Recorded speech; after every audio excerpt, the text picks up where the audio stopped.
Hey guys, welcome back to another video. In today's video, I'm going to be showing you guys 10 mid-level account goals, and these goals are really useful to build your account towards getting to high-end PvM and stuff like that. So in this video, I'm going to be showing you guys 10 different things that will be really useful for a mid-level account with, for example, skills of level 50 or 60. And you'll be able to reach that next level and finally reach high level account where you can do some PvM and some bossing and stuff like that. Anyway, we're going to jump right into today's video. I'm going to be ordering these based on which ones are easiest to do. So generally you will be completing these in order. So we're going to be moving on to our first account goal. We have unlock the Slayer helmet. So if you haven't done this, this is something you really should do. As I always say, Slayer is an excellent skill to start training for a newer account. So if you don't have a Slayer helmet, what the Slayer helmet does is provide a pretty nice damage buff for all your Slayer tasks. Now it does cost 400 points to unlock, and this may take a while for a low level account. You're going to want to make sure that you complete the Smoking Kills quest. That way you can get full Slayer points after your Slayer tasks. And once you get your first 400 Slayer points, you will want to unlock this and then actually create your own Slayer helmet. Now, once you have created your Slayer helmet, you can actually upgrade it. And upgrading it is a really good idea because then it will provide a 12.5% damage boost once you get the full Slayer helmet. And it will work for all 3 combat styles. So that will be really helpful when you are doing your Slayer tasks. It'll make it a lot faster. And of course, Slayer is an excellent skill to train because you're not only training Slayer, you're training all of your combat stats as well. Now moving on to the second account goal is the World Wakes quest. This is a really useful quest to complete, and it doesn't actually have any requirements. However, you will need a decent combat level because you will have some quest boss fights that you will need to complete. But the rewards for this quest are really great. You not only get Death Swiftness and Sunshine, which are basically the best ultimate abilities for ranged and magic, but you also get a ton of XP lamps as well, varying up to about 1 million XP in various different skills. So overall, this quest is an extremely useful quest to complete. I would highly recommend you complete it as soon as you can. It is recommended to have at least 100 plus combat level before you do complete it, just to make it fairly easy. Now moving on to the next unlock, we have unlocking Menaphos. So this is a really useful unlock as well.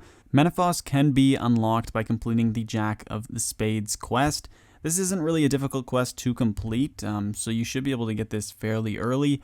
However, Menaphos does offer a lot of really good mid-level training methods for various different skills, including mining, thieving, then there's also woodcutting and fishing. Overall, there's a lot of really useful things to do within Menaphos, especially for the mid-level player. If you know what Prifddinas is, it sort of is that mid-tier Prifddinas. Menaphos will also unlock a few really useful quests that you will be able to complete. So overall, there's a ton of unlockable content after you do unlock Menaphos, which will be really useful for a mid-level player. Now moving on to the next account goal, you're going to want to buy a pretty good weapon. So for example, a tier 85 or tier 87 weapon would be really good to have, and especially if you are planning on doing some high level PvM and bossing and stuff like that.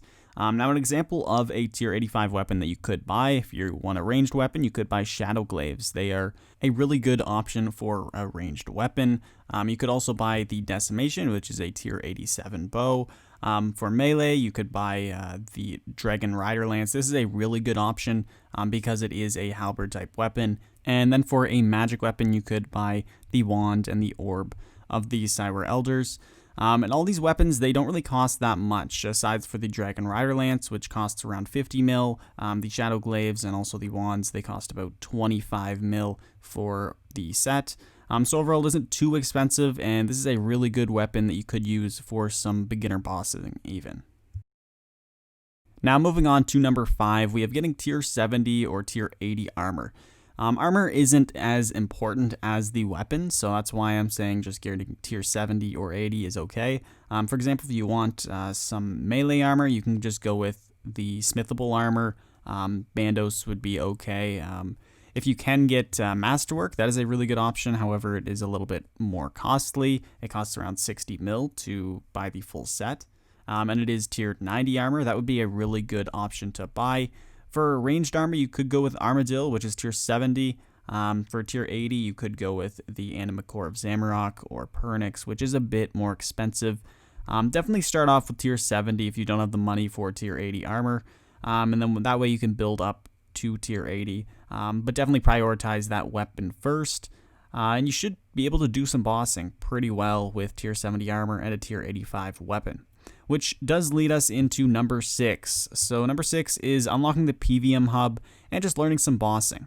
So the PvM Hub is unlocked once you do have level 60 combat, which you will probably have by now.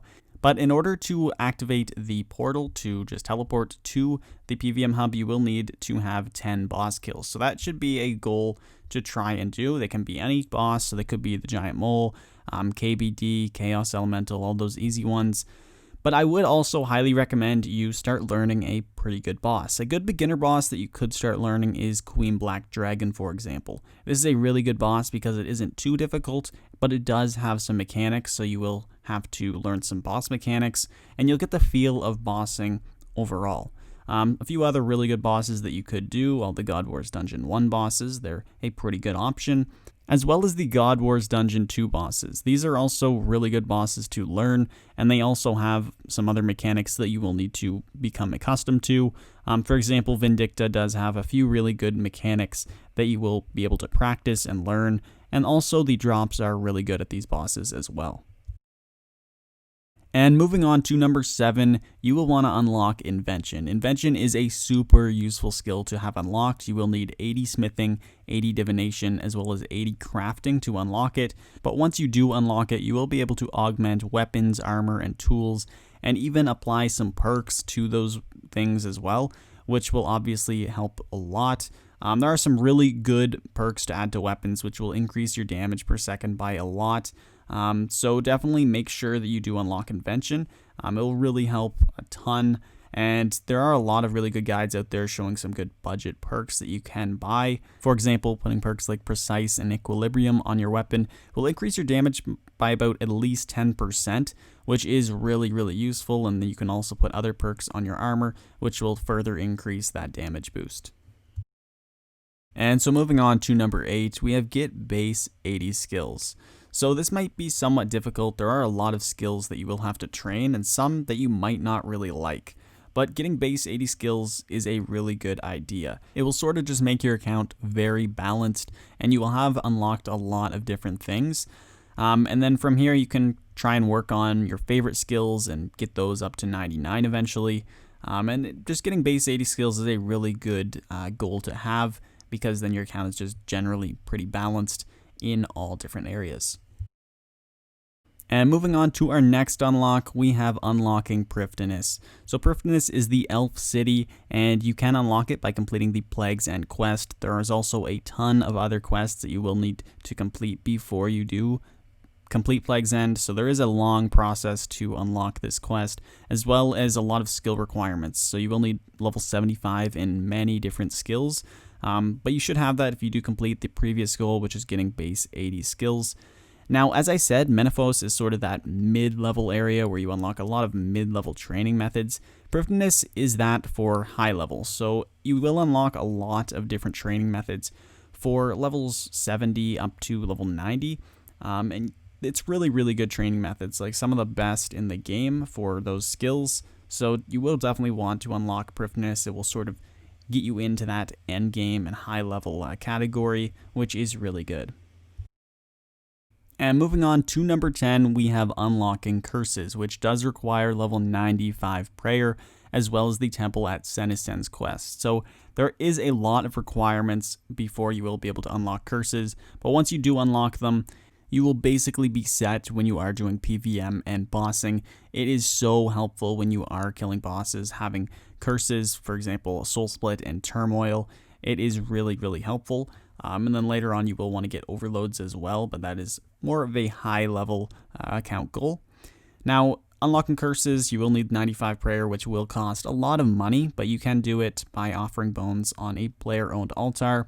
it should cost you right around 30 to 40 mil to get up to 95 prayer, depending on what bones you are using. So it is a bit costly, but it definitely is worth it. And then there is also the Temple at Senescence quest, which will also need to be completed, and there's a lot of prerequisite quests to that as well. So there's a lot of work before you will be able to unlock curses, but it definitely will be worth it in terms of PvM and bossing and things like that. So if you are into PvM in RuneScape 3, this is definitely an account goal that you will really want to strive for. And so anyway guys, those are my 10 mid-level account goals. So once you do complete all these goals, you will sort of be up in that high level account, at least in my eyes. And then I will be making another video talking about 10 more account goals for high level accounts. So definitely stay tuned for that and subscribe if you're interested. And anyway guys, I really hope you did enjoy this video. If you have any suggestions of some other mid-level account goals that you think I may have missed, let me know in the comments down below and I'll pin it so everyone else can see it. But anyway guys, I really hope you did enjoy the video and thank you so much for watching. I'll see you in the next one. Peace.